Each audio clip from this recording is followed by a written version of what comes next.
Evelyn Grace Hartley was a 15-year-old from LaCrosse, Wisconsin. She was a popular girl who didn't mind studying on a Friday night. On October 24th, 1953, she was babysitting for the first time at the home of the Rasmussens. At 8:30, Evelyn's father called to see how she was doing. There was no answer. Worried, he drove over to see Evelyn and found the house had been broken into. Evelyn was gone. She was never seen again. I'm Ed Densel, and this is Unfound.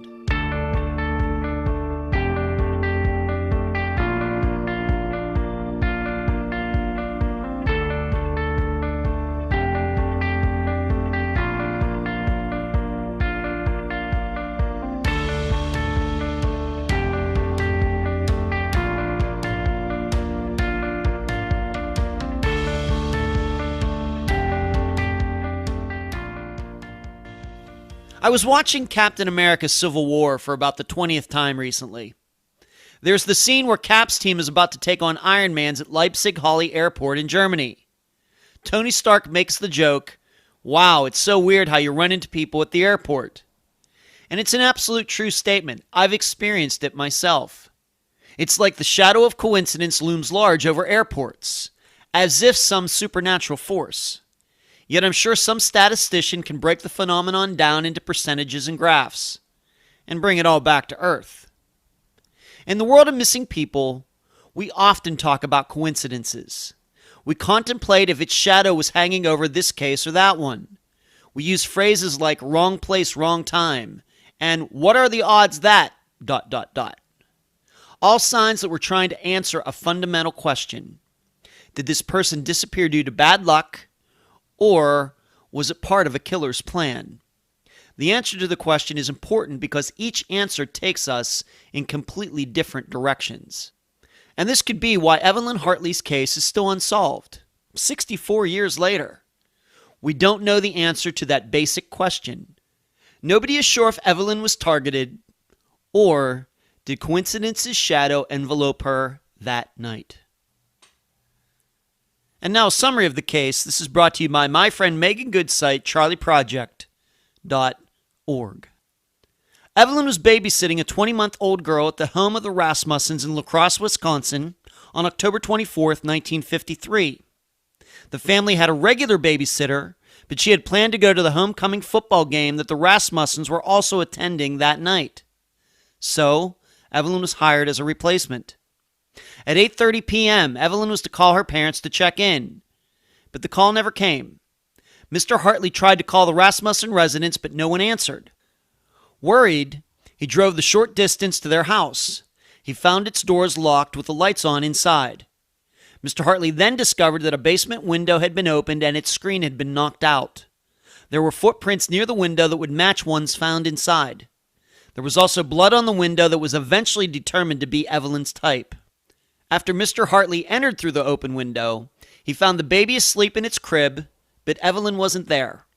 The furniture was disarranged, Evelyn's school books were scattered, and her glasses were on the floor, broken. Over the days and weeks after the disappearance, many neighbors would say they neither saw nor heard anything, despite the proximity of their homes to the Rasmussens. In addition, police found various items of clothing blocks, if not miles away from where Evelyn disappeared, that could possibly be connected to the case. Many suspects have been named and investigated since 1953, including the serial killer Ed Gein. The police even received a taped confession. Still, Evelyn's case remains unsolved. The interview for this episode is with Anthony from crimeblogger1983.blogspot.com. Unfound News. Have you checked out Unfound at triblive.com yet? You should. After a few glitches on the first day, the page runs and looks great. The pictures, the write-ups, the logo, I can't thank them enough for the work they've put into it. While I'm at it, I need to thank Podomatic.com, the hosting site for Unfound. I know Libsyn, Blueberry, and some others get more attention from true crime podcasters, but Podomatic has never let me down. I called them when the Trib and I were having some RSS feed issues last Friday. Within a minute, I had tech guy Sloan on the line, and he was very helpful. I can't thank him enough. I would recommend Podomatic to anybody wanting to start a podcast. Also, in regards to the Tribune Review, we are slowly putting together how we will be working on disappearances in Western Pennsylvania, with us doing one in-depth article a month. A couple days ago, I typed out a list of the cases. There are 85. That's south of Interstate 80 and west of State College, so like 1/3 of Pennsylvania. 85 cases. Myself and the Trib certainly have our work cut out for us, but I'm really excited about getting started. Finally, less than a week from today, I will be attending Florida's Missing Persons Day in Tallahassee on December 14th. I don't have any big plans or anything. I'm just going to go up there to meet some great people who to this point I only know by talking to them on the phone. I'll be there for the day. Maybe I'll see you there. Where you can find Unfound on Facebook, Instagram, Twitter, YouTube, iTunes, Podomatic, Stitcher, TuneIn Radio, Podbean, and Overcast. And this week's big announcement, Unfound is now on Spotify, thanks to Podomatic.com. I appreciate my podcast hosting company for doing that for me. The email address, unfoundpodcast@gmail.com. The website, unfoundpodcast.com. Please check out the Secret Stephen Kocher episode, now playing there. Amazon.com, Volume 1 in both ebook and print form, $2.99 and $10.99 respectively. Volume 2 coming shortly. On Patreon, you can start contributing to Unfound for as low as $2 a month. Unfound also has a PayPal account. And also, you can go to makeplayingcards.com where you can find the Unfound First 52 deck. Check that out. Go to that site. Just do a search for Unfound and you'll find them. And please mention Unfound on all true crime Facebook pages and other websites and forums. Thank you. I'm very happy to have back to the show, I think he is our first repeat guest, Anthony from crimeblogger1983.blogspot.com. Anthony, welcome back to the program. Oh, it's a pleasure. Thank you very much. Anthony, you were first with us back in August of 2017 for the Tammy Leopard case.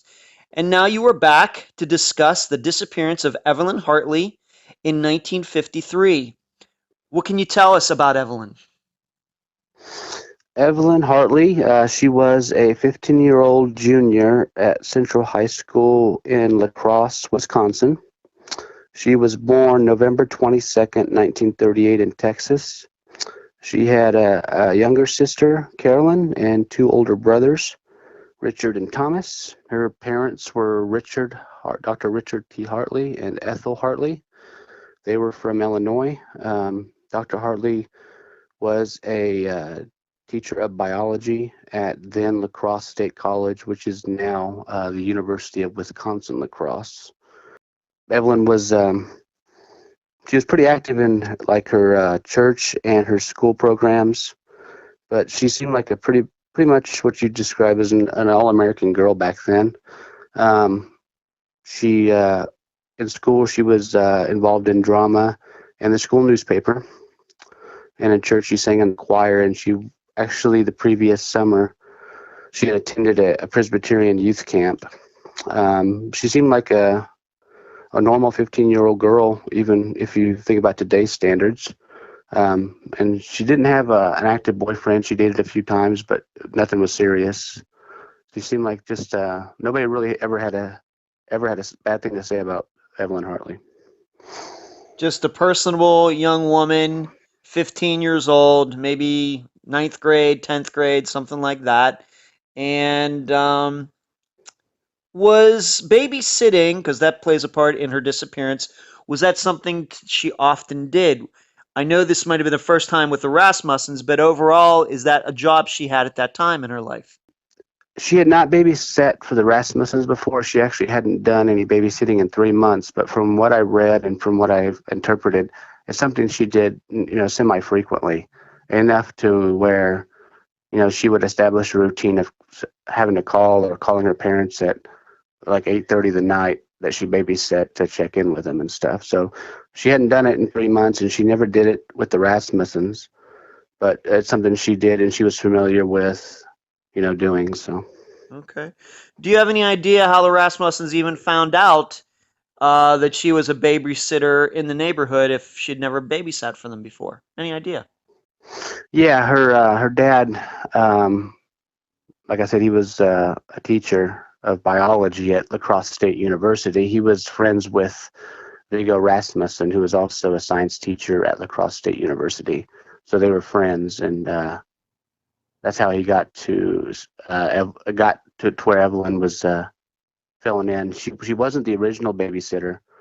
The original babysitter was a Janice Cowley, but she wanted to attend the homecoming because it was homecoming weekend that week, and she wanted to attend the game. So a week prior, the changes were made to where Evelyn would substitute for Janice. So it was known a week before this disappearance that Evelyn, instead of Janice, would be at the Rasmussen's house on October 24th, 1953. Like a Right, week before. It correct. was not a last minute thing, but this had been planned like a week in advance. Yeah, it was a week in advance, and she agreed to do it. And Evelyn later kind of didn't want to go to do it. She wanted to try to get out of it. I don't know what the reasoning was. Maybe she wanted to attend the game. She didn't really want to do it, but her mother said that she had agreed to do it and she needed to do it. So unfortunately, she went that night. Okay. Now let's set up let's set it up this way. Who were the Rasmussens, and what kind of neighborhood did they live in? The Rasmussens were just like any other family. They had two daughters, Rosalind, who was in her teenage year. I think she's probably a little bit younger than Evelyn. I think she was around 12, around that age, early teens maybe. And they had a baby who was also named Janice, who was 20 months old.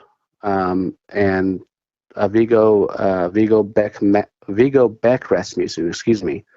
He was, like I said, he was a science teacher at LaCrosse State University. They obviously, both Dr. Hartley and the Rasmussens, Viggo and his wife Madeline, they all three of them had some good influence on LaCrosse State University.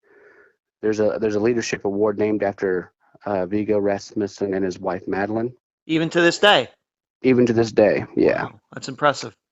And Richard Hartley retired from LaCrosse State College in 1972. And if you go to the page, there's a page that shows the science department. He's listed under, I think it's emeritus status. So he's honored as a doctor still to this day as well for LaCrosse State College, which is now the University of Wisconsin-La Crosse. So that's how they knew each other. So they were both the Hartleys and the Rasmussens were accomplished people, educated people. So I'm guessing that they both lived in decent communities, maybe not high-end communities, but decent communities of the early 1950s. Would that be how you portray where the Rasmussens lived, where the Rasmussens, Evelyn disappeared from? Yeah, absolutely. I'm sorry I didn't cover that. The Rasmussens lived at and it's a new addition. It was called the Coulee Addition. It was a new subdivision of houses that was just brought up a couple years prior. There wasn't even paved roads. There was all dirt roads still in the houses. There was no trees in the neighborhood even. Like I've got an overhead shot of the addition, and there's no trees, and you can see that there are dirt roads around. It's all fresh ground. Now, if you go to Google Maps and you look it up, there's foliage everywhere. There's trees blocking and stuff, but then it wasn't. There was not even any street lights, really. So it was really, really brand new addition. All right, and no streetlights might have helped the perpetrators in this crime. We just don't know right at this point. Yeah, more than likely, yeah. Yeah, but the houses fairly close together, kind of track houses, kind of the same house right down the street. Maybe people living on like a half acre or something like that. Correct, yeah. Real close together. Brand new division of houses. Okay. And you said that the Rasmussens had a daughter that might have been around Evelyn's age. Did Evelyn know this daughter? Did they go to school together or anything like that? Do you know? From what I understand, they may have known each other. I think they were probably acquainted with each other, but they weren't friends or they didn't hang out or anything like that. Okay. And the reason this daughter didn't babysit her younger daughter is because this daughter wanted to go to the homecoming game. Correct. Yeah, and the 20-month-old they thought was too young to go out. So. Right. So what happened that day into the night of October 24th, 1953? Evelyn showing up at the Rasmussens. What do we know all these years later? What do we suspect, I Okay. should say? Well, at 6:30, Viggo Rasmussen drove over to the Hartley's home, which was at 1533 Johnson Street, to pick up Evelyn. The houses were not that far away from each other. The Hartleys and the Rasmussens didn't live that far away. It was a little over 1.5 miles away, the houses. So it was a quick drive. He picked her up. They got back to the house shortly thereafter. The Rasmussens leave at 6:45 for the game, and they leave instructions for the baby Janice with Evelyn. They leave at 6:45. She was supposed to cover baby Janice at 7:15. She's supposed to lay her down at 7 o'clock, and then cover her with a blanket at 7:15. Around 7 p.m., Ethel Hartley, which was Evelyn's mom, she described it as a mother's intuition. She felt like she needed to call Evelyn. She just had one of these weird feelings, she said. She felt like she needed a call, but like I said, they had a semi-established routine, a semi-regular thing that when she was out babysitting that she would call at 8:30. So they decided not to call her. And at 8:30, they didn't call. They waited a little bit. So Dr. Hartley started to call the Rasmussen house. He called it twice, and there was no answer.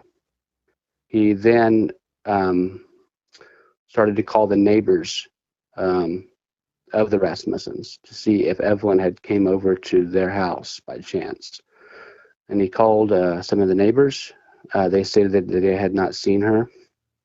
So at this point, he was kind of understandably alarmed by it, and he told Ethel that he was going to go over to check on his daughter, or their daughter, Evie. She was sometimes called Evie, to check on Evelyn, and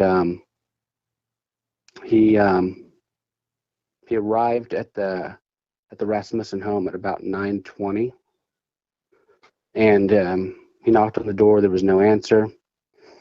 He then started to do some just walking around the house, and he looked through a window and he saw on the living room floor Evelyn Hartley's her glasses that were broken on the floor, and he also saw one of her shoes on the living room floor. So as he was making his rounds around the house, he noticed that there was a basement window that was open, and there was a screen that was taken out, and it was nearby on the ground. He then proceeded to go into the house. The doors were locked, so he couldn't get in any of the doors.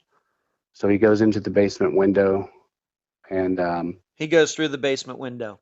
Yeah, he goes through the basement window. It's dark in the basement. The lights are not turned on.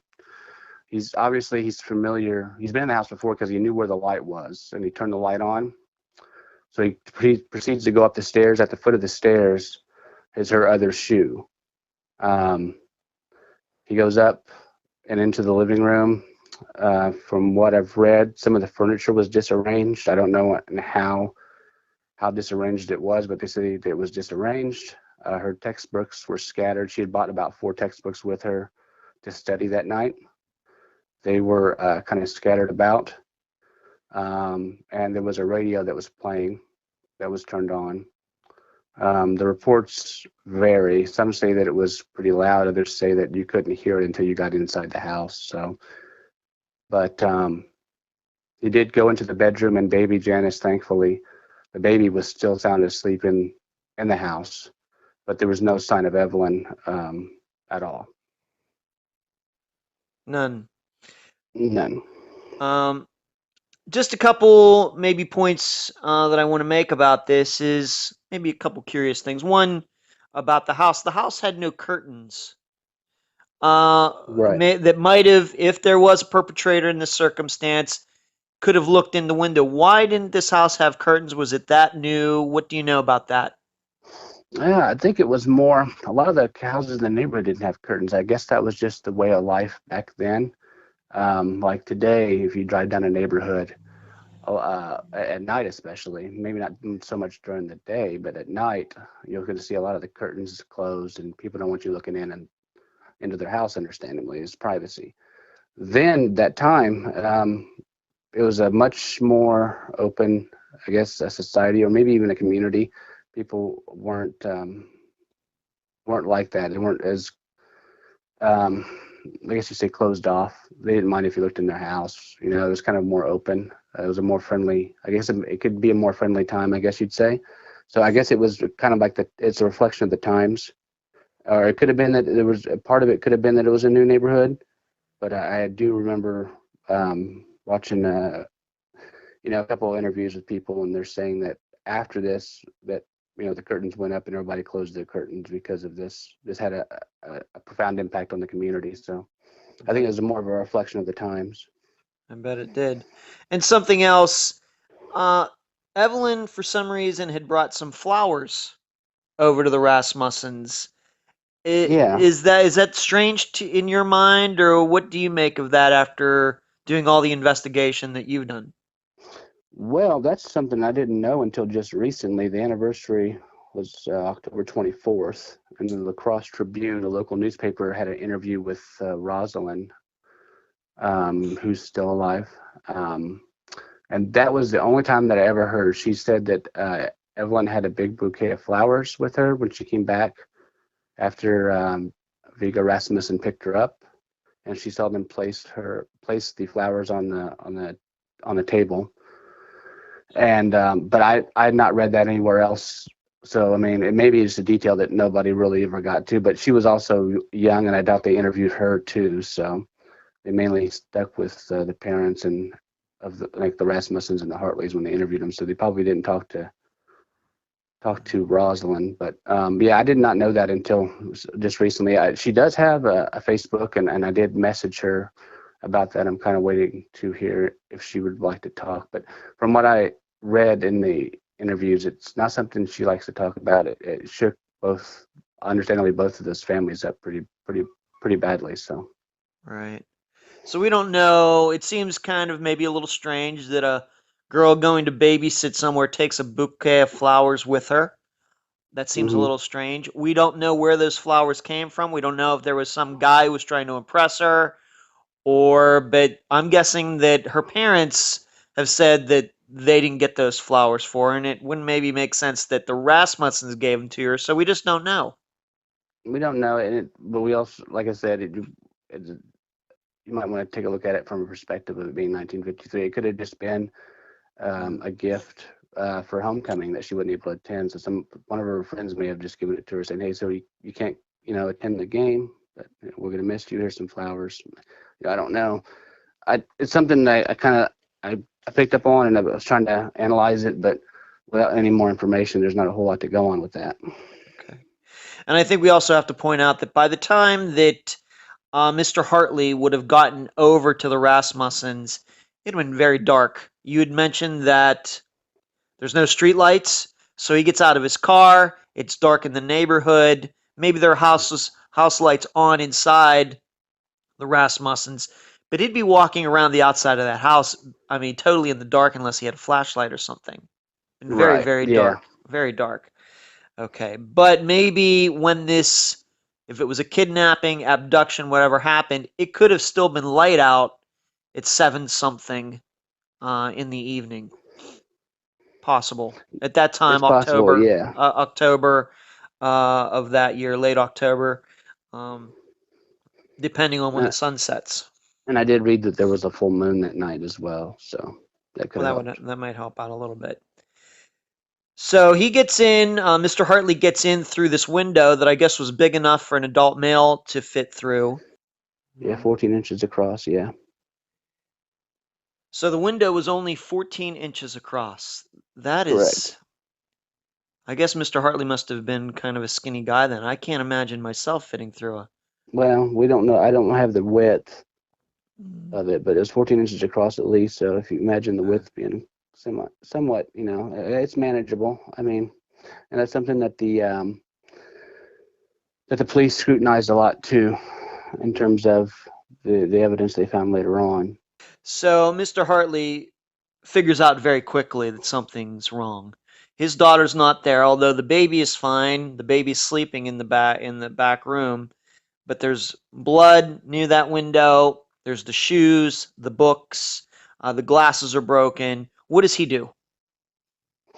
Um, he's a lot of people have scrutinized this. A lot of people online scrutinize his behavior, but he goes across the street, and I think it's easy to say that he's in a state of shock at this point. So he's not thinking very clearly. He just doesn't know what's going on. He went over across the street to a Frank Linder's house, who was a neighbor, and told him what's going on. And Linder, the way he described him, it's easy to say that he was in a state of shock. He couldn't even dial the phone number that for the police station. So Frank Linder dialed it for him, and then he spoke to the police. At the time, the call was logged in at 9:49 that night, and then a couple minutes later, two patrolmen arrived at the residence. They went over briefly. I think it was like a cursory examination of the area, and they were able to ascertain that Evelyn was not in the immediate area. So they called out a detective to come out. The detective came out, and then that's when they started to just do the investigation. There was a search that lasted until 1 a.m. that night, and then it was called off until the next day. They said they secured the crime scene, but as you've discussed in prior episodes, and we've discussed at length, that the evidence gathering isn't like it is today. So Sure. So they said they closed off the areas of the crime scene, but later they admitted that they probably didn't do a good job of that, and a lot of the evidence was probably lost in terms of like there were footprints and stuff. They were able to find tracks in the fresh ground out there behind the house and in other houses. So it does look like there was a prowler around that night. In fact, that being a newly developed area, there was fresh ground out. So if somebody was to walk around the neighborhood and stuff, it's really easy to leave tracks in. It looks like there were tracks by a size 11 shoe, and it looks like there were some attempted break-ins of the neighbor houses as well. There were screwdriver pry marks on a couple of the windows of the neighbors' houses, and it doesn't look like he was able to get into those. And there was also pry marks on 3 other windows of the Rasmussen house before the intruder settled on the basement window. And the reason he did that was he was able to take the screen out, and the window that was used for the entrance in the home, it was somehow warped to where it could not be locked.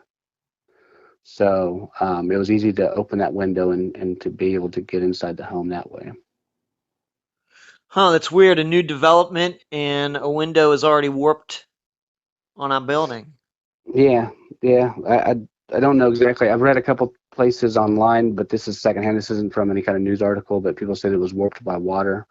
So I can imagine either by snow or something. I don't know exactly how it was warped, but it was warped in a fashion to where it could not be locked. Okay. The Rasmussens, they're out at the football game while this is all happening, this homecoming game. Do they come back, I guess, right into the middle of this? When they get there, the police are already there. They're probably wondering what's going on. And what about their daughter? who was supposed to babysit that night, or the regular babysitter, I should say. Did she have any part in this? Did she come over? What was all happening with the Rasmussens when they came back to see all of this happening at their house? Well, they came back. I don't know have the exact time. The only time that it mentions this is in that new article from the LaCrosse Tribune. Rosalind states that when they came back, there were cop cars everywhere in front of the Rasmussen home, and then Mrs. Rasmussen jumped out of the car screaming her baby because she thought something happened to her baby, but the baby was thankfully again unharmed. And then that's pretty much. There's not a whole lot regarding the time that the Rasmussens got back. I'm assuming that it was after the game, or if somebody gave them a heads up and then they came back, but. That's pretty much it in regards to that. Rosalind, like I said, she did that recent interview with the Crosse Tribune and described it. There was blood located about 10 feet away from the basement window near the Rasmussen home. There was blood left on the side of a neighbor's house at 2311 Coulee Drive, which was the Eugene Downer home. It was left on the side of a garage, and also on the side of a window. I guess they called it a window well. It seeped into a window well, so I guess it was kind of like a basement window for that home as well. And there was a good amount of blood left there. What do you derive from that? What do you think that means? I would concur with what law enforcement stated. They believe that Evelyn was placed there. Either she was, fast walked in a manner to where somebody's got her and they're kind of pushing her along, or somebody carried Evelyn and she became kind of heavy and they were trying to get to a vehicle, so they sat her down real quick there and she stayed there for a short time and bled there. Something I forgot to mention was there was some fresh tracks of mud on the living room floor of the Rasmussen home, but oddly there was no mud in the basement, coming up to the basement, or in any of the rooms. The only place there was mud was in the living room, which is something that kind of stood out that law enforcement didn't understand. But there's blood there, and some of the blood that was left on this side of the Downer home, it was a handprint, and it was a suspect handprint. It wasn't Evelyn's. But the handprint had red fibers on it, red fibers, cloth fibers. And Evelyn at the time was wearing some red denim pants that had that kind of thread count to it as well. So it was from her pants, obviously. How far would you say these blood, the window well with the blood in it and the handprint, how far were they away from the Rasmussen home? 100 feet, 100 50 feet, feet? 100 so feet away, yeah. Okay. All the houses sat close together, so all the investigators thought something different. There was no consensus of this is how it happened. So some of them didn't even think there's not even a consensus on whether or not the prowler, saw Evelyn prior to entering the building. I personally believe that he didn't see Evelyn, but some of them think that a couple of investigators thought that he saw Evelyn in the house and decided that he wanted to take her from that point. I don't think it happened that way. I don't think that he saw her. I think she was out of sight at the time, and he came in and it was all, he surprised her, she surprised him, and stuff got out of hand. But for some reason, they hired a criminal investigator months after this, an A.M. Josephson. He was an Army criminologist. He was an expert on the polygraph. They actually created a new position. He was criminal investigator. He was the only one to ever have that position, and they abolished it about 5 or 6 years later after that. And there's never been another criminal investigator, but he was hired specifically to take on the Evelyn Hartley case and other jobs, of course. But Josephson thinks somehow, I don't follow this train of thought, but he thinks that she was trying to escape to the basement window, or at least she was pushed up into the basement window and moved outside. I don't buy that. It doesn't make sense. I've went over the scenarios a lot in my head, and none of them really make sense. Well, let's try. I Let's think. try to set this up for everybody then. Being that we have a lot of information here. So some guy or guys, or maybe there's a woman with him. We just don't know. Is Mhm. prowling the neighborhood. They're taking a look at some different houses that they're looking to break into. All right. You stated that there were marks on some other windows around the area, but it should be stated we're not sure if those marks were made that night or some other night. There would be no way to tell that probably unless you're looking for it, right? That's true. Okay. So they find the Rasmussen house. Maybe they see Evelyn, maybe they don't, or he doesn't. And they find this window, open it up, slide down into the basement, go up the stairs. Evelyn's there. There's a struggle, but we're still not sure. What you're saying is at this point, all these years later, we're still not sure if she was taken out the front door, was taken out the back door, or was taken out the window that the people used or person used to get into the house in the first place. We're still not sure about that. Correct. Yeah, there's still no definite understanding of how. There's a couple. There's a couple different things about it. Apparently, and I've tried to do some research on it, but I hadn't dedicated a whole lot because there's so many details of this case that you can go down. You can get into all kinds of different rabbit holes into this case. But apparently, that Rasmussen house had a self-locking front door. So I don't know exactly what that means. But apparently it self-locks, I guess. I guess that's the best way to describe it. So they think that at one point law enforcement said that they think it might have been somebody familiar with that type of lock, or the home at least, because they think that any other person would have had trouble trying to get out the self-locking door. How far But was the basement window above the floor? That window where that was opened. How far was it from the basement floor? I'm guessing it was what, 6 feet, 7 feet, something like that. Do you know? no, it may have been that much. There was a stool that was placed underneath the window. That's something that's very interesting too. I contend, and I happen to believe that it was there like that already. That it was fortuitous that it was underneath that window, and the reason I say that because the window was already warped, and I'm thinking they've never elaborated on the stool placement. I have a picture of it on my blog, I've seen it. Yeah, I've seen it. but I think that it was just happenstance that it was placed under there. People aren't really it's not a real popular theory to have it just placed under there, but the window was already warped. I'm thinking maybe it was placed there by happenstance, or somebody tried to repair that window at one point and just left it there, because when Hartley arrived and crawled through that window, it was still dark in the it was still dark in the basement. Yeah. Nobody turned the light on. He turned it on. So unless the person had a flashlight or something, which I guess a prowler might have, I just don't understand. There was one set of tracks, at least from what, according to law enforcement, there was a set of tracks that circled the house. Nobody said there was two sets of tracks. So I just don't understand the placement of, if he did place it, there would be no reason to place it underneath the window unless he was trying to make it easy for him to get back out. But if there's nobody in the house, you could probably leave through one of the doors or windows, So I happen to think that it was just placed under there, and nobody else placed under there. It was placed under there prior, and it was just happened to be there when he crawled through. Okay. Well, this burglar / kidnapper certainly got lucky. Of course, in the dark, he wouldn't have been able to see that stool anyway.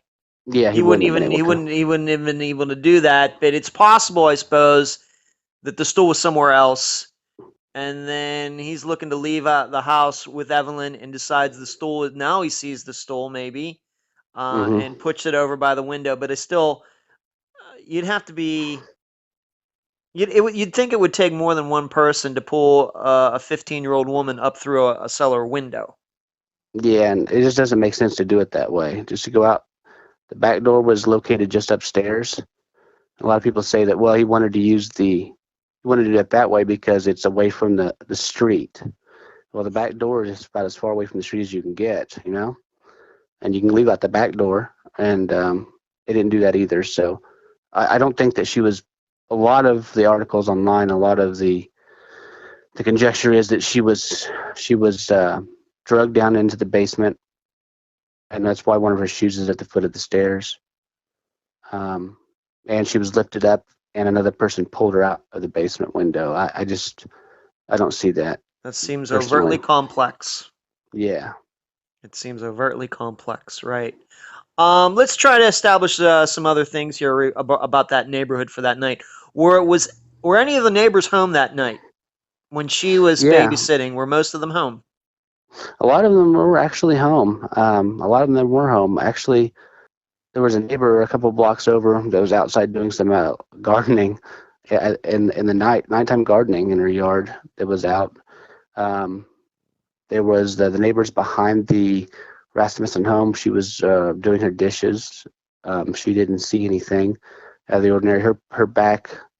Her view of her from her window where she was doing the dishes looked directly into the back of the Rasmussen house, and she didn't see anything or hear anything.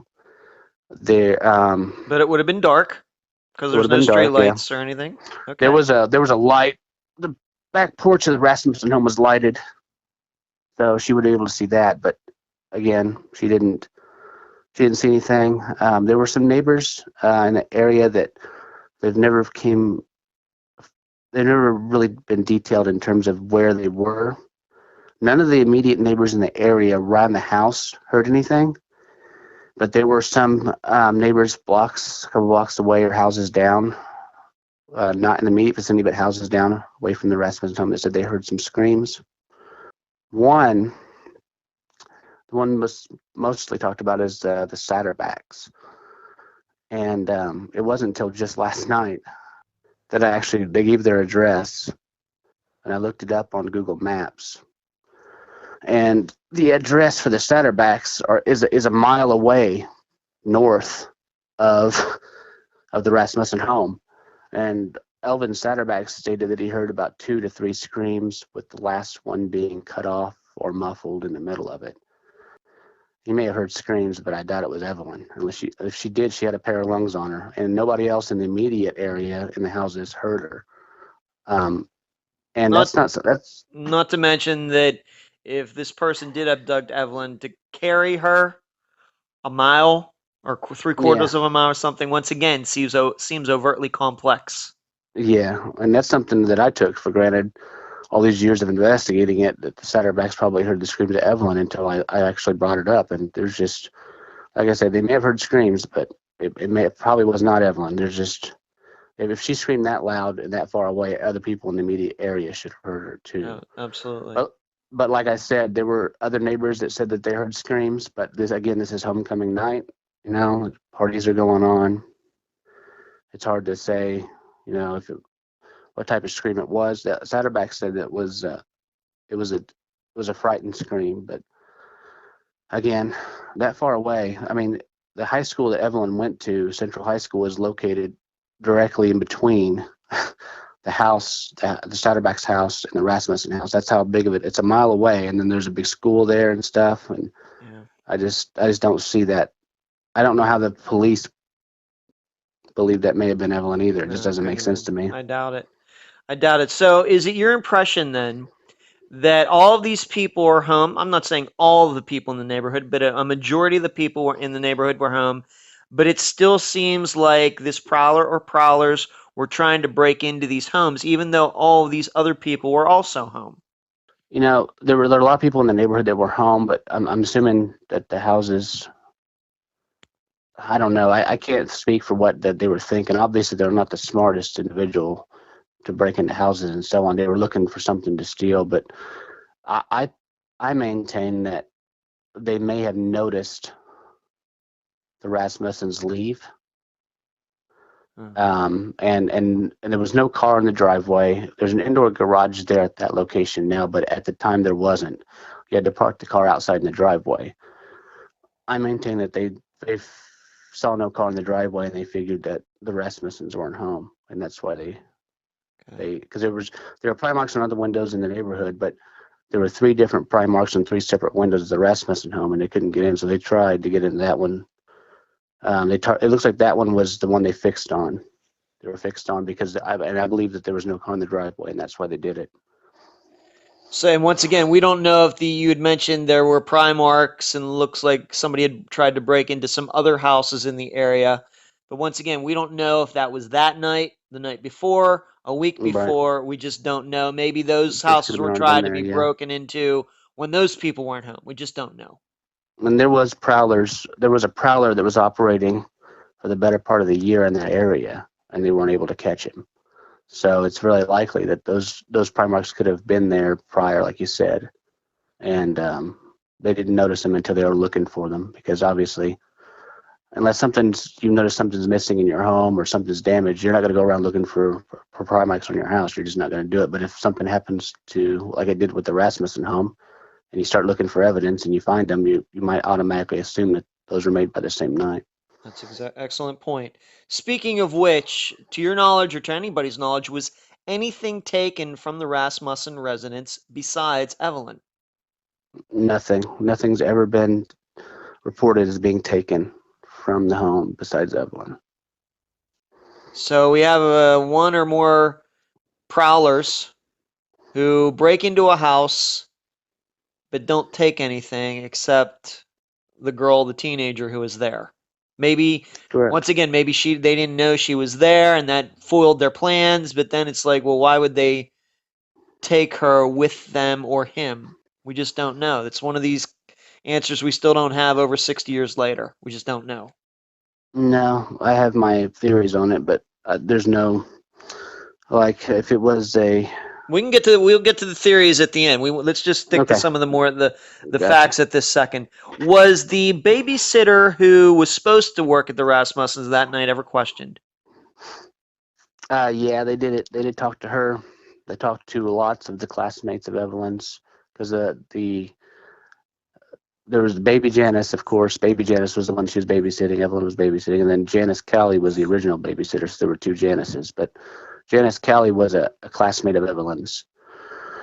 They interviewed her, and they interviewed lots and lots of classmates, and they seemed to zero in on thinking that it was a student for some reason, or at least they thought they would be able to find some evidence or make a break in the case by interviewing students. I don't understand that myself. That's something they focused on a lot, and I don't think it was somebody that was a student. I just don't think it was.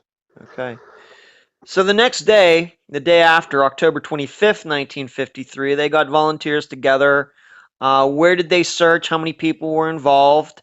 And did the police kind of widen their net of talking to other people? And what can you also tell the listeners about a car being seen in the area? So the volunteer question and the car question. Well,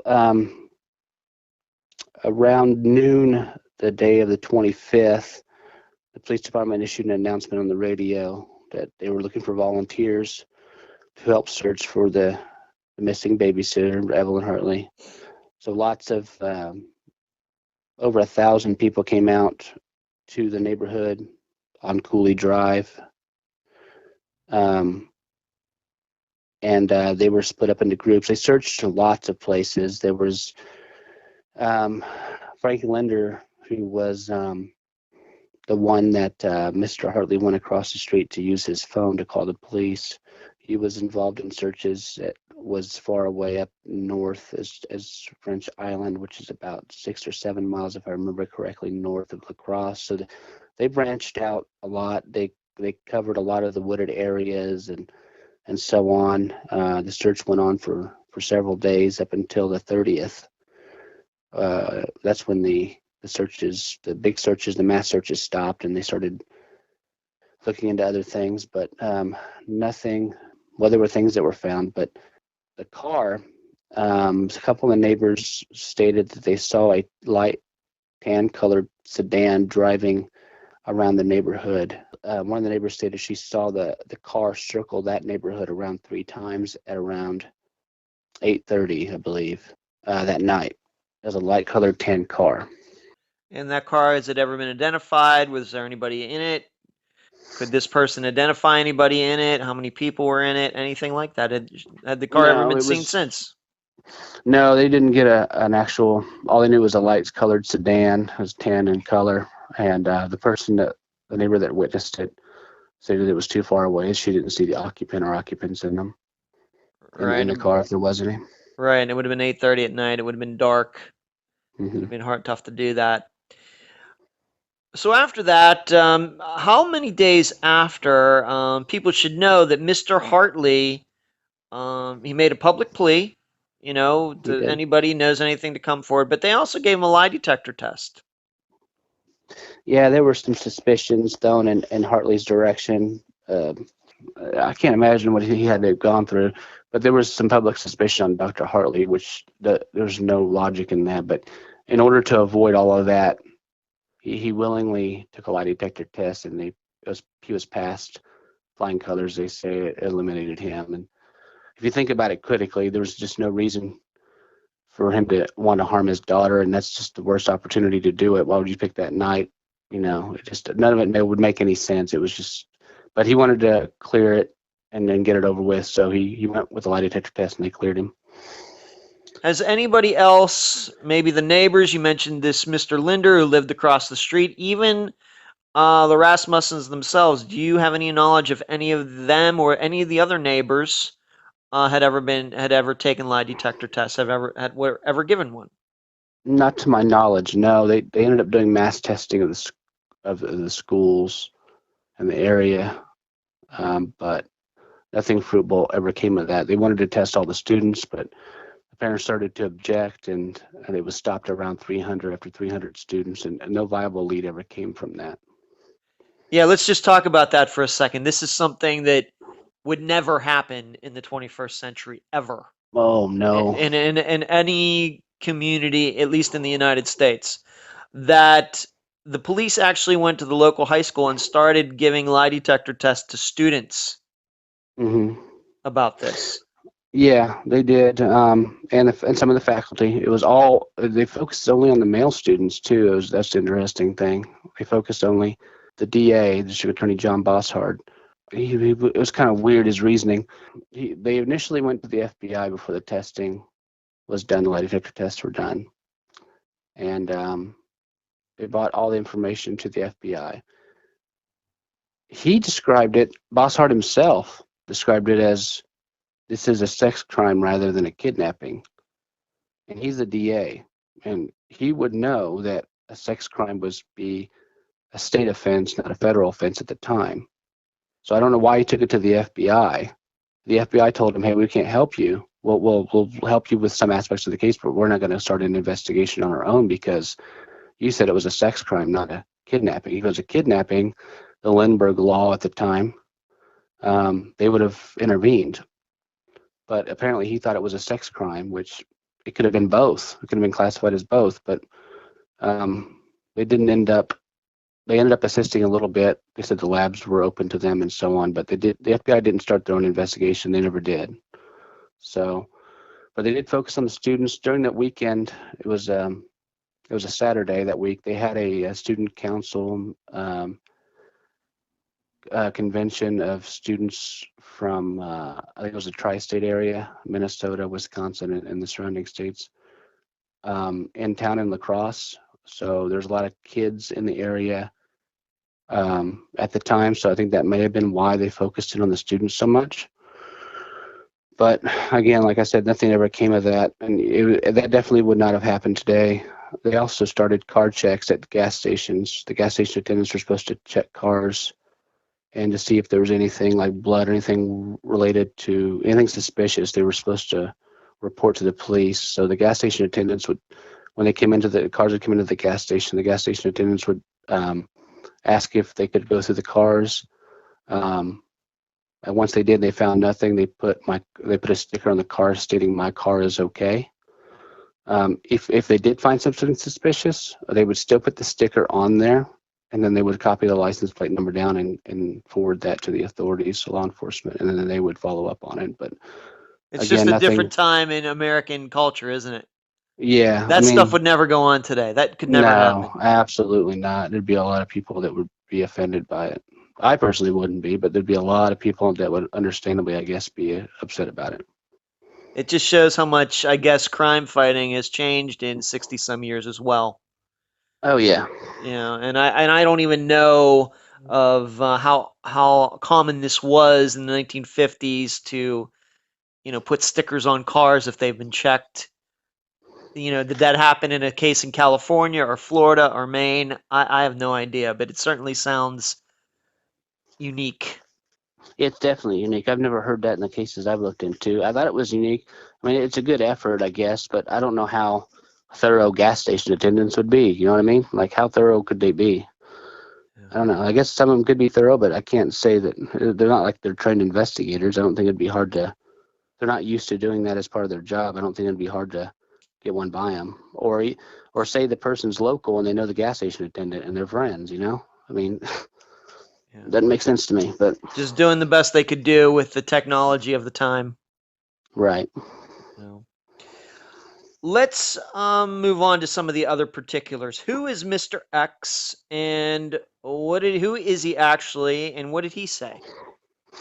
Well, 2 days after Evelyn was abducted, uh, they actually only referred to him as Mr. X during the time period, but he was later revealed to be a man named Ed Hoffer, who was a resident of LaCrosse. He called the authorities stating that the night that Evelyn was abducted, he went to his brother-in-law's house, who was a couple houses down, I believe, on the opposite side of the street of the Rasmussen home. Now, since this is a newly developed area, this is something I've tried to look into. They said that it was on 25th Street, which is not far away from Coulee Drive. But I had to take into account that that was a newly developed area. Now, if you go to Google Maps and look up 25th Street, it's nowhere near Coulee Drive.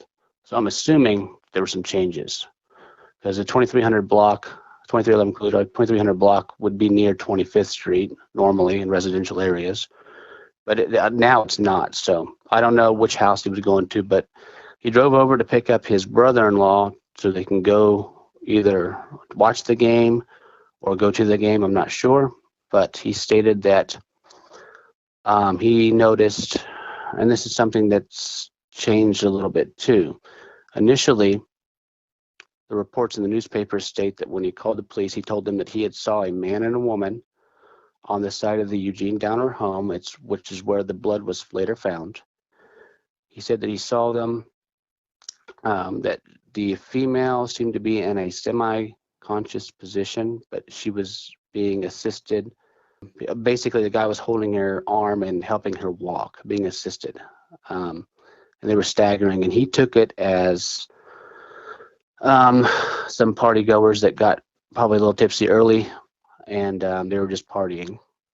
So he didn't think much of it. So he went into his brother-in-law's house. He was in there for a couple minutes, maybe 3, and he came out. And as he pulled out of the neighborhood and was leaving the area, that either a 1942 or 1941 Series B Buick model car, he almost ran into him. As he was leaving, it was coming directly towards him, and he either swerved or they swerved, and it missed him pretty narrowly. But he saw for a brief second the driver of the car was wearing a baseball hat. He was in the driver's seat, obviously driving the car, and there were 2 people in the back seat. There was a male in the back seat and a female in the back seat. The female was resting her head on the back of the front passenger seat, and he didn't think much about it. He didn't hear about it until a couple of days later. Then he called him up and told him what he saw. He actually was given a lie detector test, and he passed it. They wanted to know if this story was accurate, if he was making it up. And he passed the lie detector test, although law enforcement would state that they think that he may have used his imagination for some of the details. But I think they kind of put their foot in their mouth because they went out a couple nights after that and wanted to test him on cars to see how much detail he could really notice. And he got everything right. Like the car would pass him, and he would ask what he was. I guess he knew cars very well because they asked him what kind of car was that and what the color was of it, and he got it every time. So they wanted to recreate something similar, and he nailed it each time. So, but later reports somehow in newspaper reports. I don't know whether this is something that was made a mistake and other newspaper accounts just repeated the same mistake, but somehow, if you read columns later on, they state that there were two people with a female on the side of the house and not just one. So I don't know. But if you go back to the police finding evidence of one set of tracks, now I don't know how they may have missed another set of tracks, or I don't know. But there's only one set of tracks around the side that was going around circling the Rasmussen home. So unless I know that guy got out and started to assist the person trying to get Evelyn to the car. But when they did the investigation, they bought out bloodhounds, and the bloodhounds tracked the scent, they say, from the basement window all the way around to the back side of the house and to the location where Mr. X, Ed Hoffer, saw the two people, or the one person with, or Evelyn with two people and one person, whichever it was. The scent was tracked up until to the edge of the street, and it was lost. So that's why law enforcement believes she was placed in a car, and that fits with Ed Hoffer. He didn't stay outside long enough to see a car pull up and for them to get in it, but he did see them along the side of the house, and that was the Downer home where there was the bloody handprint on the back of the garage and the window the window well that had blood in it. So you find him believable? I mean, obviously they found him believable. Do you find him believable all these years later? Yeah, I do. I do believe that he did see. I do think he's probably the last person to ever see Evelyn alive. I believe his account. And the blood that was in the window well was matched. It had the same type of blood, which A blood is not uncommon. I mean, it's not, not rare by anything. So at the time, the police said that like 45% of the population had type A blood. So, but with the thread count, they did the thread tests with it was red denim thread, and she was wearing red denim jeans. So let's move on to a couple other things. The shoes and jacket that were found along with the bra and panties. Where were these found? How far away from the Rasmussen home? And can they truly be connected to Evelyn's disappearance? A couple days after, on the 27th, it was beneath an overpass 2 miles south of the Rasmussen home. Like I said, December 27th of 53. There was a blood-stained pair of panties and a bra was found. They were in an area that was searched prior. Law enforcement believes that they were tossed sometime between Monday evening and at the time that they were discovered, Tuesday at noon. They were discovered around Tuesday of that week at noon on the 27th. They believe that they were thrown from a passing car. There was, like I said, blood was on there. They were able to match. They weren't able to actually determine, because the parents couldn't make a determination on whether that was Evelyn's bra and panties that was her size. And the parents said that was stuff. She did wear things similar. The nailer for me, and I do believe that those were Evelyn's underwear, were apparently Evelyn was menstruating at the time, and the blood that they found on the panties, at least, was menstrual blood. Okay. And it was type A too, so it's a pretty good possibility that was probably Evelyn's bra and panties. But like you said, type A blood, fairly common, blood. And the further you get away from the house, the less likely it's going to be her blood. It may be her blood, the type A blood, outside a window, but you get 2 miles away and find type A blood. The odds of it being her greatly decreases.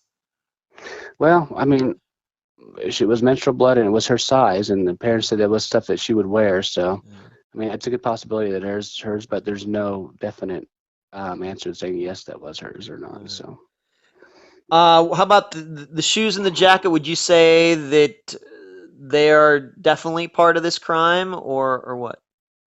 well, the shoes.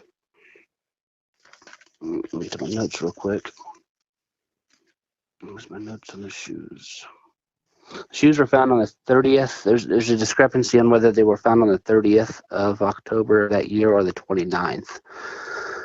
But law enforcement says that they were obviously, again, they were placed there in an area that was previously searched.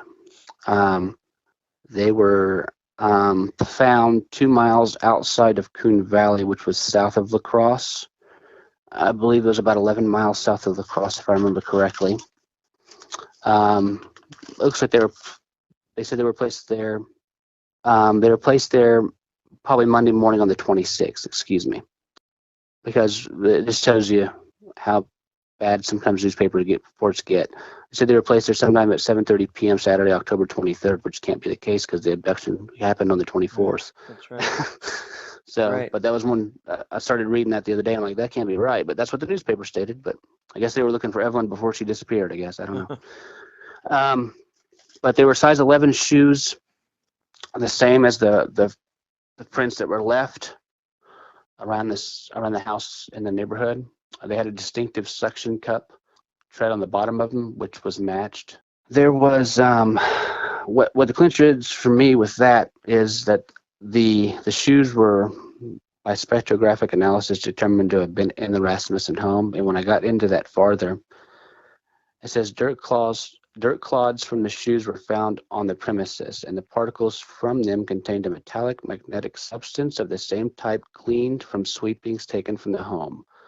So I guess in layman's terms, I guess the same type of material they swept up for as evidence at the Rasmussen home.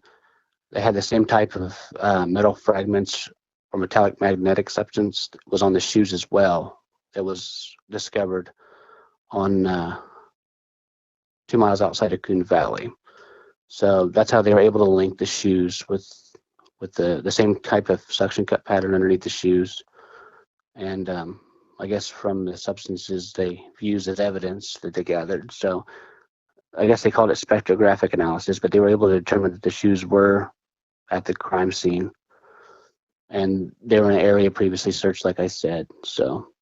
And what about the jacket? The jacket's interesting. The jacket's very interesting.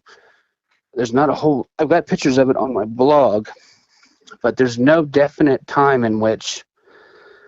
Apparently, a driver of a farm grader was driving along Highway 14, which is the highway that the shoes were found, and the shoes would have been some 800 feet away from the jacket, and it was on the same side. It looks like they don't ever give you specifics on how the shoes were found. They said they were found inside of a ditch along the side of the road. Other times you read it, they say they were placed there. So I don't know whether they were thrown from a moving car or if somebody went down there and just placed them down there. I don't know. But the jacket was found by a driver of a farm grader. He saw the jacket along the highway in a ditch on the east side, the same side of the road that the shoes were found on. And he kept it. A couple reports say that he kept it for about a week and then turned it in. Other reports state that the police followed up on a rumor and found the jacket in the possession of a farmer and acquired the jacket on November 17th. Very weird. I don't know which one to take for granted. I don't know if either of them are true, but there seems to be a discrepancy on that. And the interesting thing is, when they acquired the jacket, they didn't seem to question the farmer that drove the grader that found it. So they never did question him. He just handed him the jacket, and that was it. The jacket had blood on it, didn't it? Yeah, the jacket did have blood on it. The bloodstains were on the front of the jacket, and there were some on the back of the jacket. Apparently, they determined that the blood that was on the jacket was not from the wearer. I don't know how they determined that, but that's what was reported. So I guess they looked at the jacket It was a used jacket. It was fairly well worn. There were metal paint flecks on it. It had been cut off at the bottom and rehemmed in white thread. The one of four of the buttons were missing. There was a wear mark running the entire width of the jacket under the armpits. They speculated that it might have been possibly from a safety harness. There were bass fibers in the jacket, in the left pocket, and on one of the left pockets in the jacket. The bass fibers were like the kind used in scrubbing brushes. They did a lot of tests on the jacket, but at one point, the criminal investigator Josephson stated that he thought of that steeplejack, which would use the same type of kind of harness that the wear marks would show on the jacket, might have been involved. I think that the scientific testing they did was good, but I wouldn't have relied on it so much because you never know if the jacket was secondhand or not. You know, that stuff could have been on the jacket, and somebody could have found the jacket and given it to somebody. They also thought that the size of the jacket, size 36 jacket, was too small to have been worn by a person that wore size 11 shoes. And I don't like that either. Yeah. The jacket was cut off at the bottom. That could have meant, I mean, it was size 36.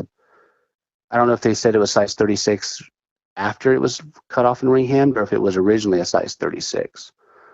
But that could have been, you know, a larger jacket, and they could have cut off the bottom for whatever work that the person that wore that couldn't have a loose fitting jacket at their profession. They couldn't have it be loose like that, and they cut it off to make it shorter. I don't know, but there was a lot of scrutiny on the jacket. Like I said, he thought a steeplejack was involved, but if you read into articles, he also stated, I don't think the wear marks were as visible as a lot of the newspaper accounts made it sound, because he said that he only noticed the wear marks that was under a certain light at a certain angle. So I don't think they were as prominent as many of the news reports would have you think they were. Like I said, he only noticed them under a certain light at a certain angle. Did he notice those wear marks? So can we 100% connect that jacket to Evelyn's disappearance? Likewise with the shoes and these other items. What would you say your percentage of certainty that they could be connected to Evelyn's disappearance? They said the shoes and the jacket were by spectrographic analysis. I don't know how they did the spectrographic analysis on the jacket.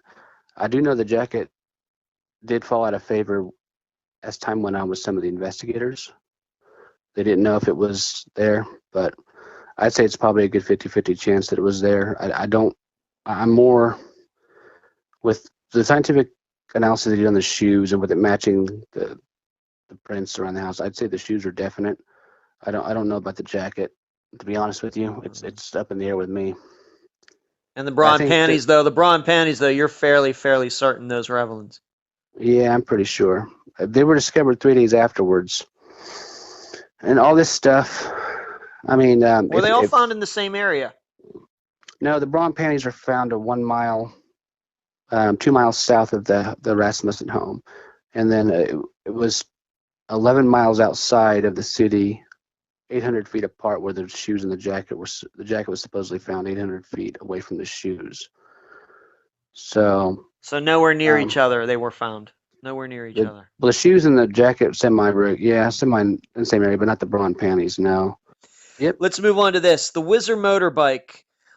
Maybe you should first explain what a Whizzer Motorbike is, and then is that somehow connected to this disappearance as well?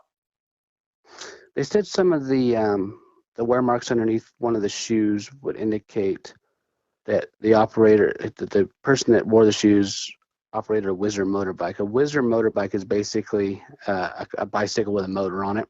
Basically, you kind of think of like an antiquated moped, a lot slower, I guess you'd say. I got pictures of it on my blog, but it's just a bicycle with a motor on it. Because a lot of the pedals, like I think you can probably match that kind of a wear pattern up with any kind of machinery, like even a farm grader. Like I did some research on that, and the farm grader had the gas pedal on the same side that a Whizzer motorbike would have on it, and the pedal had it made a distinctive mark too. So I don't know. unless they knew more. They probably knew more than I did, but I wouldn't have. I guess they went in and investigated a lot of the Whizzer Motorbike owners, but no good lead ever came of that.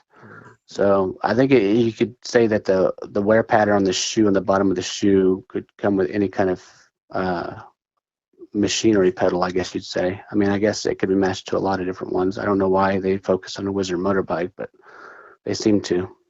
Okay. Let's go to some suspects now. We're just going to keep it to a couple because there were extensive list of people that they Yeah. looked at. Some more probable than others, but we're just going to stick to a few of them. And what would probably be the most prominent ones.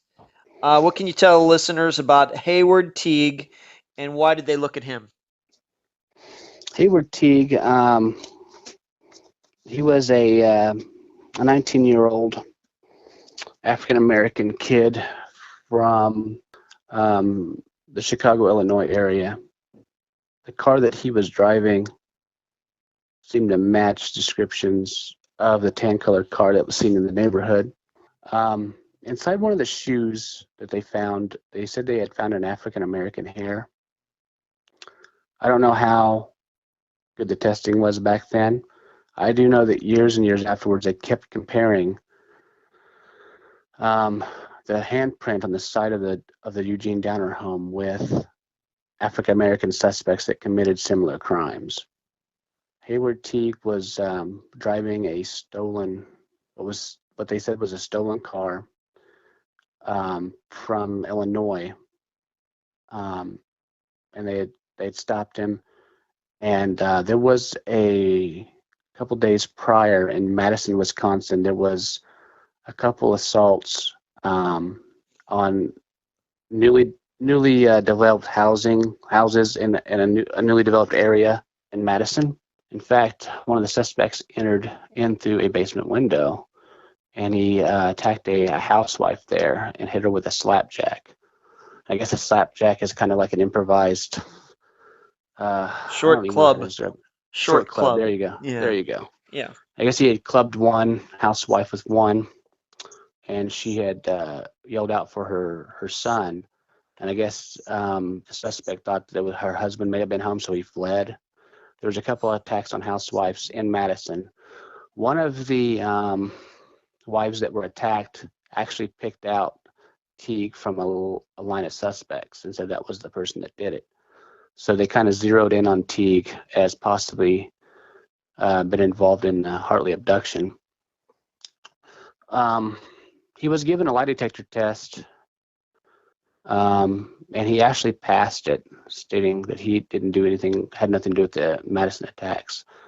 I heard up to maybe one or two of the victims in the Madison, Wisconsin attacks had picked him up out of a lineup, but he seemed to have passed the lie detector test. The car that was supposedly stolen, he did get charged with the stolen vehicle, but it was I think it was pled down to a lesser charge because the car was actually either a relative or a friend, and he said that the person let him borrow it. So I don't know the real big story behind all of that, but he did plead to something that was a lesser charge. But they did look into his prints, and they did look into him as a suspect in the Hartley abduction, but to my knowledge, nothing ever came of this. Could he have been in the area of LaCrosse, Wisconsin on that night? Yeah, because he drove. I guess he drove through into Minnesota at one point. So they wanted to see if he was in the area. I guess he denied being in the area. So it's possible that he was in the area at the time, but there's no proof that he was or that he had anything to do with the Hartley abduction. Okay. And did they try to match his hand to that handprint, the bloody handprint on the other house? They did look into the prints, but I'm assuming since he was never charged or arrested that nothing ever came of that. But I'm not sure how good the bloody palm print. It was just a bloody palm print. I don't think there was any fingerprints on it. It was just a palm print. So I don't know how well they could have matched it. Okay. And I'm guessing that he never intimated to anybody that he might have had something to do with Evelyn's disappearance in any way, never confessed to, a friend, Girlfriend, No, cellmate, anything like that? no, he just seemed like a guy that was just kind of like a delinquent. I ended up um, getting a hold of a background check on Teague just last night, and he was arrested a few times later on in his life up until 1984. It was like he relocated to Miami, Florida, and he was still breaking into houses in 1984, but nothing that I saw in his record. It was like one resisting arrest, but it was done non-violently, I guess. I don't know how they. I guess he was resisting arrest, resisting an officer, but he wasn't doing it violently. But there's nothing violent in his background that would lead me to believe that he had done something like that before, or he did anything since. And just to be clear, he was never charged with those other break-ins either, No, he wasn't. even though he The was person, identified. even though he's identified and he passed the lie detector test, and the person that was investigating, the local law enforcement, uh, didn't believe that he was involved, but they said they didn't count him out. So I guess they said that, you know, they had no evidence stating that he did, and he probably didn't, based on their investigation. Who is John Watson? John Joseph Watson. He was a pretty bad guy. He at one time he lived in Madison, Wisconsin as well. He was just an all around bad guy. He he was convicted and he was almost convicted in 1959 of killing Edna Mausch, Minnesota wife that he had ended up beating to death. He broke into her house and murdered her, and he was arrested for it. And for some reason, I never understood it. Years later, the DA in the case dropped all charges in the Mausch slaying and didn't charge him with it. It would only come back to haunt him years later in 2003, where they were able to actually match DNA from the Edna Mausch slaying to John Watson, and then in 2003, they followed up on charging, and he was convicted of that. He was already serving a life sentence on a couple other things. He had kidnapped 3 college girls, I believe in Minnesota. In what year? Sometime in the 70s. I want to say 73, but it was in the 70s somewhere.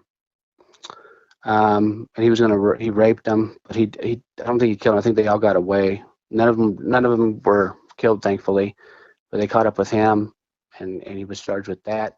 He also attacked 2 women with a hammer and killed one of them, and the other one survived, fortunately. And he was serving a life sentence for that when the charges with the Mausch slaying were brought back up. Part of it was he was bragging that he did kill Edna Mausch to a jailhouse person, and he bragged about it. And that's part of the reason they caught him, because back in 1959, like I said, the evidence wasn't really well taken care of, so they couldn't prove that he was there. But he ended up telling on himself to a jailhouse buddy. But like I said, charges were dropped, and it wasn't until 2002 that he was recharged. He passed away in 2004, but his prints were also compared to the palm print as well. But nothing ever came of it either. Was John Watson looked at right away regarding Evelyn's disappearance, or did it take that case in 1959 for them to take a look at him? He was looked at maybe a year or two afterwards, and I think they were trying to. I think he might have been the person responsible for the Madison attacks, because when I did background research on him, I noticed that he also lived in Madison at the time. So that's kind of convenient. I don't know why the housewives would have picked out Teague, because I don't know. I've got pictures of both of them on my blog. They don't look alike, unless there's years between the pictures. But to me, they don't look alike a lot alike at all. But I think he may have been responsible for the Madison attacks. But it's never been conclusively proven who was responsible for the Madison attacks. And I'm guessing that his palm print didn't quite match the bloody print for either size reasons or whatever. So that's the reason he was never charged in Evelyn's disappearance. Correct. I'm sorry. The other thing that makes me believe that it wasn't Watson was he did all of his stuff alone. He did it by himself. And from what it sounds like with Evelyn's, there were at least two people involved. So Let's talk about one more possible suspect, but it's not so much a suspect, but a recording that was made. What can you tell the listeners about that? yeah, in 2004, a local bar owner in Wisconsin came forward with a tape that he had made in 1973 of a guy that he was recording. He was just recording because he said he thought he was a funny guy. He was a local character in the area, and the guy started talking about Evelyn Hartley case, and the guy's name was Whitey Barkley, and he was an older guy. He was just talking about how him and his buddy, he thinks his buddy Jack Galtair, his name was Jack Galtair, was involved in the Hartley abduction.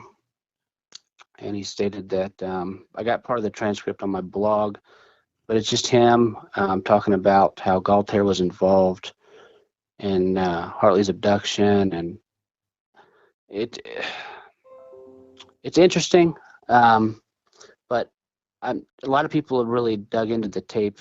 But to me, it just sounds like a guy that maybe had a few drinks and just telling a tall tale.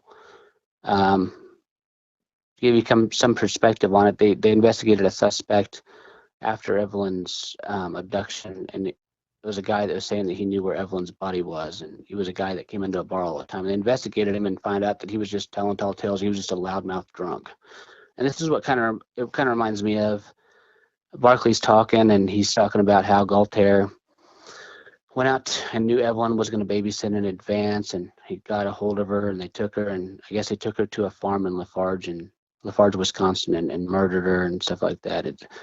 Part of the transcript has been released, and it's on my blog. It's real brief, but I didn't put a whole lot of weight on it. The only thing that I thought was somewhat interesting that about it is Jack Galtair, who has since he actually ended up committing suicide several years after Evelyn's abduction, but he was convicted the year prior to Evelyn's abduction to contributing to the delinquency of a minor, and it was also a 15-year-old girl.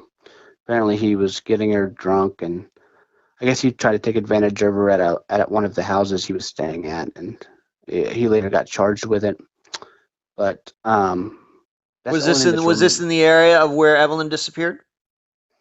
It was in Wisconsin. I don't know if it was in the area that she disappeared in. It wasn't in LaCrosse, no, but it was in. It wasn't far away. It was one of the towns, Viroqua, which is I believe up north, if I remember correctly. I could be wrong, but yeah. So that the guy came forward with the recording in 2004 because he said he had forgotten about it, which I think is kind of weird. And when was the recording actually made? 1973.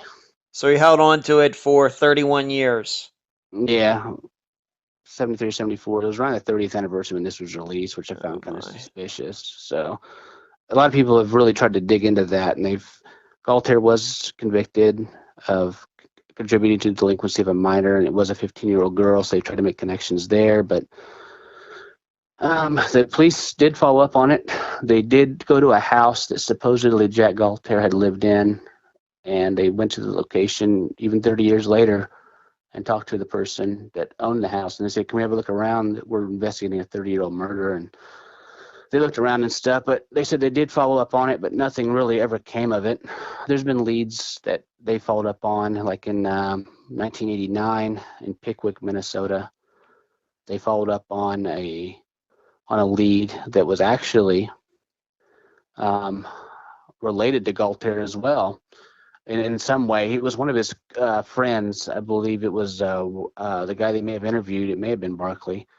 I could be wrong, but one of his people that he knew owned some land out in Pickwick, Minnesota.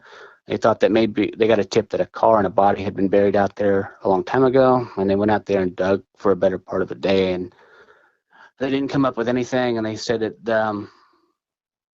they don't believe that the Pickwick, Minnesota tip had anything to do with Evelyn Hartley. So, Were any of the neighbors investigated? Just to finish this section up of suspects, were any of the neighbors investigated at all? Depends on which newspaper you read. I don't think they were investigated. They were talked to. Um, the Chicago Tribune won an award for their coverage of the Hartley case, which I find incredibly crazy. But I don't think they did a real good job in terms of covering it, because they posted a couple articles, like with Mr. X. They stated that he had seen the same car that he saw that night in the area, and that he seen the driver and recognized the driver. But he stated he never told them that. But if you read some of the newspapers, like the Chicago Tribune, they stated that some of the neighbors hadn't been talked to, but other reports from locally said that they did investigate and talk to all the neighbors. So it depends on where you go. I wouldn't put too much credence on the Chicago Tribune reports. Some of them are good, but not all of them. They're trying to sensationalize the whole thing. But I don't think they were ever investigated. They may have been, but they were definitely talked to. So we have this very complex case, to the point where we're not even sure how Evelyn left the house. We're not sure if she went out the front door, the back door, the window in the cellar. We have the blood evidence. We have a palm print. We have the sighting of a car. We have this Mr. X guy whose sighting seems to be pretty credible. We have a couple suspects who, in general, would seem like good suspects, but still, this case is still unsolved 64 years later. It doesn't seem like it's any closer to being solved. So, what's your best guess at this point? You've devoted a lot of time and a lot of space on your blog on this particular case, as much as any case I think you've covered on there, maybe except for maybe Tammy Leppert's case. What's your best guess at this point, Anthony? Not so far as a suspect, as far as what actually happened that night. I believe that it was a break-in gone bad. I'd put money on it was a break-in gone bad. I don't believe they saw Evelyn prior to breaking in. I think that they surprised each other. I think they were local to the area. I think they may have even been involved in the search, possibly. Now, I don't have any reason to believe that. That's just a hunch on that part. But that there was, I take it from taking it from the reason that there was a prowler that was in the area for the better part of a year. In that area, they weren't able to catch him. He was coming back, and they even had issues with prowlers afterwards. I believe if I haven't, I'll put it up after we have this conversation. But I do have articles a couple of years afterward that still show that there was a prowler in the area, and they were still having problems. And I don't believe they ever caught him. I believe that she could have recognized it was a small town at the time, around 40,000 people. So I believe that they were local to the area, and that was possibly the reason she was taken. I believe the evidence was planted in terms of everything was placed there after either the search parties missed it, that they were looking for the evidence. They missed the boots, the jacket, and the bra and panties. I happen to believe that they were planted to mislead, to make it look like they were going outside of town when they really weren't. That's my best guess. I don't think any of the suspects that they've looked into or mentioned, any of them were good suspects. Not Hayward Teague, not John Watson, not the guys mentioned on the tape. You happen to believe that this crime was perpetrated by somebody a little closer to the community than somebody outside the community. Yeah, I do. And I don't think that the person was experiencing this type of crime, and I think it got out of hand. I believe there was a shag rug that was on the living room floor that they said that there were drag marks on it. I believe she may have heard something going on downstairs, and he may have been coming up the stairs as she went to investigate, and he either grabbed her or she lost one of her shoes, and they ran into the living room, and there was a struggle. And I think he incapacitated her, and he drug her somewhere to the side or whatnot. Um, some of the evidence is so misleading. I think she went out the front door. I think she probably ran out the front door to get away, and he caught up with her. And then a struggle ensued about 10 feet from the window. He may have even hit her with that screen to incapacitate her. But I think she was semi-conscious when he was leading her out of the neighborhood. I think it just got out of hand. I think there was another person in a car off Coulee Drive that was basically the watchout. I think this guy was the burglar slash vandal, whatever you want to say. And he was burglarizing houses. I think that was the lookout car, like you would with a bank robbery. You have somebody outside the bank ready to drive off. And I think that it got out of hand, and he decided that she was already outside. I'm not sure if the screams happened or not. I don't know. I don't think the Satterbacks heard her scream, though. That doesn't make any sense to me. But I think that it got out of hand, and he didn't know what to do. And I don't think he was experiencing it. And I think it was somebody very local. And I don't think they probably ever did it again. But none of the suspects look good from what I looked at. And LaCrosse had a high percentage of they call them sexual deviants then, but sexual predators now, I guess they call them, in the area then. So there was a good amount of them around that area, higher per capita than anywhere else in Wisconsin. So, But you still reject the idea that this perpetrator was going after Evelyn, might have been prowling the area, saw her inside, and wanted to take her. You're still under the belief that this was a crime of wanting to steal stuff, not a person. yeah, because if it was a sexual crime, he could have done it right there and left. He didn't have to take her. Was there But he anything, did. to your knowledge, was there anything in the house of the Rasmussens worth taking? No, I mean, besides not the regular sure. stuff like jewelry. I mean, I guess we forget that, it's 1953. You can't carry a TV back then. They're Mm-hmm. too big. Americans, at least these days, have so much more expensive possessions than they did back then. We have computers, we have cell phones, we have iPads, we have all this stuff that's within our house. Back then, not as much. So, are you thinking this might have been something along the lines of wanting to steal Mrs. Rasmussen's jewelry or something? Probably. I mean, there was house burglaries still back then, and money and jewelry have been stolen all through time. So, yeah, it's probably something. I mean, it has to be something. I mean, I imagine. I don't know if there was anything in the house that was worth stealing. I imagine there was, or they wouldn't be breaking into it. But I don't know what would have been a target. But I do think it was a burglary motive, and it got out of hand.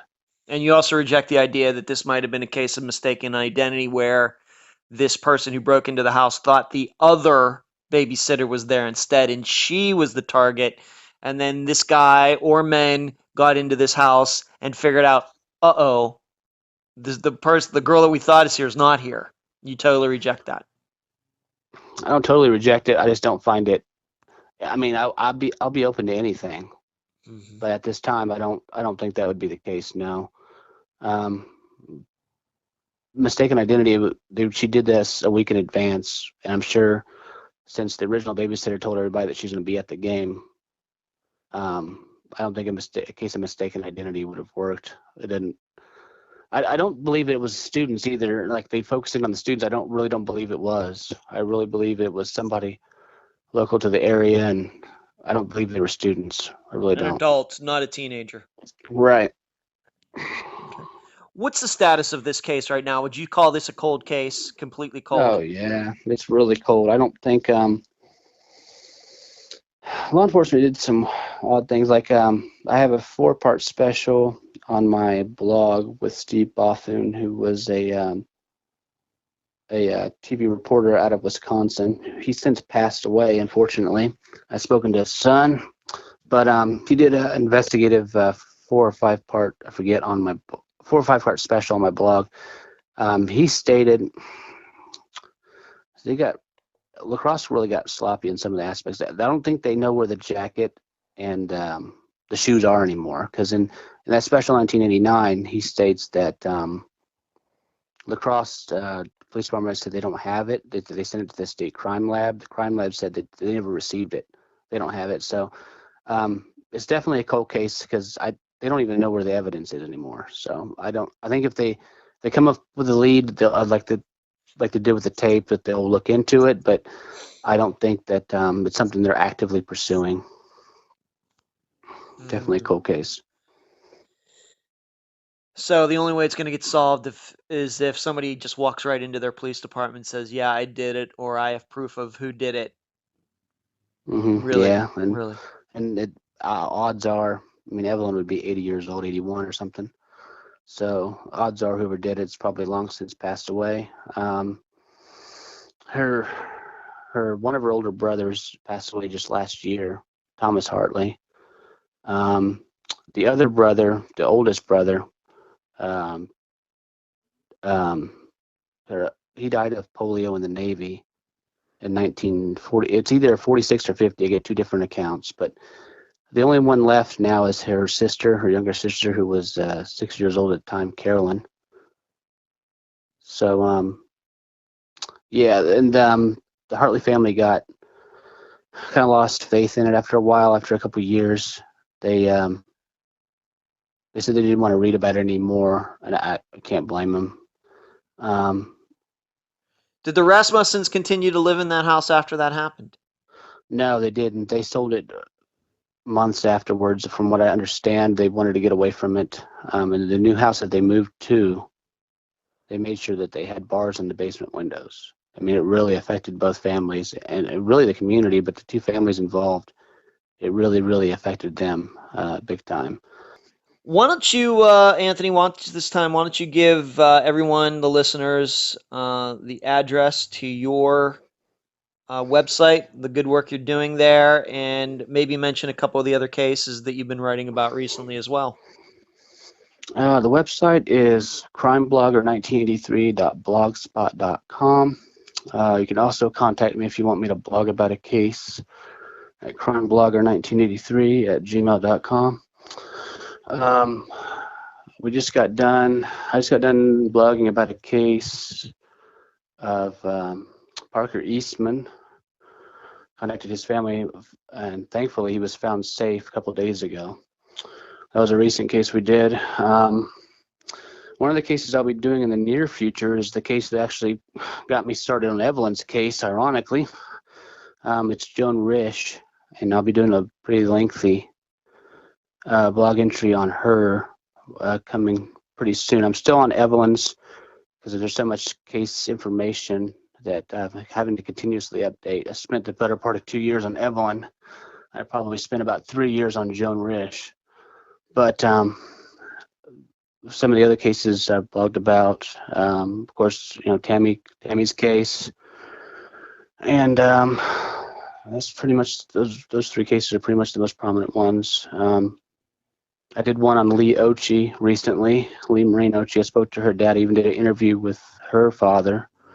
So I guess I also have to, at this point, being that you're on the program again, I have to thank you for introducing me to Deanna Riley, who was a guest regarding the disappearance of her sister or her mother, Lucinda, in the Tampa Bay area back in 1984. The listeners don't know Anthony is the one who put me in contact with Deanna. So I need to thank you for that. So you've also have that case on your blog as well. So any last words before we conclude this interview? No, I'm really thankful that I was able to come on and talk about Evie's case. There's not a whole lot of information on it, and you've mentioned in all the cases that she's one that seems to be forgotten in a lot of the missing person cases. So it's one that I spent a lot of research on, and there's still some things that we covered the broad aspects here, all the basics. There's still some other things that they might want to check out in terms of them possibly thinking they found the car in Minnesota and so on that they might want to check out. There's a lot of other details that you might want to check out if you're interested in the case that are on the blog, and I'm continually updating that entry. So, but I'm real honored to be on this show for your first reoccurring guest. So thank you very much for the opportunity. You're welcome. The blog is crimeblogger1983.blogspot.com. And Anthony, I thank you for being on this episode of Unfound. Thank you. You're welcome. And that was my interview with Anthony from crimeblogger1983.blogspot.com. He's doing nice work over there regarding Evelyn's case and many others. One point we left out regarding Evelyn's disappearance: the serial killer Ed Gein was also looked at as being a suspect. But like the other men, there was no hard proof either way. Regarding the interview, here are some points that stuck out to me. Evelyn's footprints weren't found anywhere on the outside of the house. Was she carried? If so, that would contradict the eyewitness who said she was walking. And if this witness got something like that wrong, what does it mean? Evelyn's shoes. I don't think they came off while trying to get away. I bet she used them as weapons, throwing them at whoever entered the house. And that's the reason they were in two different locations. Evelyn being taken away. That's something that confuses me, because this doesn't appear to be a break-in that turned into something more. Unless... I don't do a lot of theorizing on the actual podcast of Unfound. I do most of it over at the Patreon blog. But I want all of you to hear this, and I want to hear what you think of it. This line of thinking would certainly fall under the shadow of coincidence category, although I typically don't like coincidences in crimes. Say the burglar knew that the regular babysitter wasn't working the Rasmussen house that night. He found out that she was going to the homecoming game. He also hears that the Rasmussens are going to the homecoming game. So putting those two facts together, the burglar thinks that the Rasmussens are taking their 20-month-old baby to the game as well. Why? Because the babysitter will be at the game. Thus, the Rasmussen house will be empty. The burglar gets to the house. Yes, he sees the lights on, but doesn't think anything of it. It could be the Rasmussens left the lights on to scare away guys like himself. Burglar goes to the window, pries it open, gets inside, and then there's Evelyn on the stairs. At that point, he has to take her with him when he escapes. Why? Because the only way a guy would know that the regular babysitter was at the game and that the Rasmussens were going to the game would be someone from the area as well. Somebody from the neighborhood. Someone who was close enough to both the regular babysitter and the Rasmussens to know this information. And probably also somebody that knew Evelyn Hartley as well. And at that point, the burglar knew that he had to take her with him when he escaped because she would be able to identify him. What he didn't know was that the Rasmussens made other arrangements for that night, screwing up this burglar's plans. I'll leave the rest of the theorizing up to you. And that's the program. If you found it informative, please go to the app that you use to listen to Unfound and give this podcast a nice review. I thank you for listening. I'm Ed Densel, and you've been listening to Unfound.